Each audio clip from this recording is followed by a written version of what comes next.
Country all public vote for only ಭಾರತೀಯ Janata party. YouTube ಕಂಪ್ನಿಯವರು ಕೋಟಿ ಕೋಟಿ ರೂಸು ವ್ಯೂಸ್ ಇದೆ, ಕೋಟ್ಯಾಂತರ ರೂಪಾಯಿ ಸಾವಿರಾರು ಕೋಟಿ ನನಗೆ ಕೊಡಬೇಕಾಗುತ್ತೆ ಅಂತ ಹೇಳ್ಬಿಟ್ಟು ನನ್ನ ಯೂಟ್ಯೂಬ್ ಚಾನಲಲ್ಲಿ ಲಿಮಿಟೆಡ್ ವಿಡಿಯೋ ಅಂತ ಆಗ್ತದಿರಲ್ಲ. 7 ನಿಮಿಷ 10 ನಿಮಿಷ ವೀಡಿಯೋಕ್ಕೆ ಲಿಮಿಟೇಷನಾ? ಅವರ್ 1 ಅವರು 2 ಅವರು 3 ಅವರು ಪಿಕ್ಚರ್ ಗಿಚ್ಚರಲ್ಲಿ ಅಪ್ಲೋಡ್ ಆಗ್ತಾಯಿದೆಯಲ್ಲ, ಅದು ಹೆಂಗೆ ಅಪ್ಲೋಡ್ ಆಗ್ತಾಯಿದೆ? ಮಿಸ್ಟರ್ ಯೂಟ್ಯೂಬ್ ಚಾನಲ್ ಎಮ್ ಡಿನೇ ಯಾವ ನಾನು? ನನಗೀಗ ವ್ಯೂವರ್ಸ್ ಲೆಕ್ಕದಲ್ಲಿ ನೀನು ಕೊಡೋಂಗಿದ್ರೆ 1 ರೂಪಾಯಿ ಕೊಟ್ಟರು ಒಂದು 10,000 ಕೋಟಿ ಕೊಡಬೇಕಾಗ್ತದೆ. 10,000 crores ನನ್ನ ಅಕೌಂಟಿಗೆ RTGS ಮಾಡಬೇಕಾಗ್ತದೆ. International court, American international court ಇದೆಯಲ್ಲ, ಅದ್ರ right information to international court and my country supreme court, right information to my country supreme ಕೋರ್ಟಿಗೆ.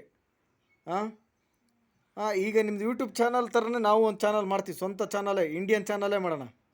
ದೇಶದಲ್ಲಿ ಇಂಡಿಯನ್ ಚಾನಲೇ ಚೇತನ್ ಗೌಡರು ಮಾಡ್ತಾರೆ.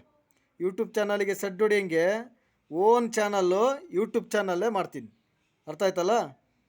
ನಿನಗೆ ಮನಿ ಕೊಡೋಂಥ ಯೋಗ್ಯತೆ ಇಲ್ಲ. ಇದೆಂಗೆ ಇದು ಲಿಮಿಟೇಷನ್, ಡೈಲಿ ಲಿಮಿಟೇಷನ್ ಅಂತೀಯ? How is the limitation?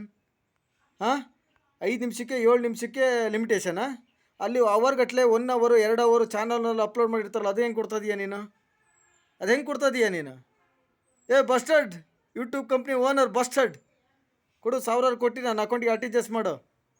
Upload ಮಾಡ್ತಾ ಏನಿದು ಅದೇನು 24 hours